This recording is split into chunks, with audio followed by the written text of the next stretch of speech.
हम है यूपी वाली जो जो जतिया। एक तो ससुरी आटवा बहुत कड़ेर हो गया है गाइस। हाँ दे अब हमार मलवा अपन जांगर दिखावती बा।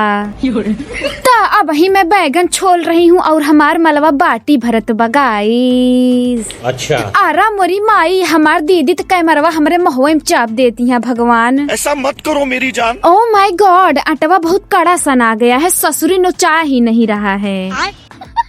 हाँ दे इधर कंडी लहक गई बा। अब मैं फटाफट बटिया अगिया में डाल दूंगी गाइस। ठीक है। ता तोहका पचन के बताए दी आज हम बाटी अपने जीवन में पहली बार बनावत ही। एकरे पहले हम दूसरे बनाओ सिर्फ हुरे है बस।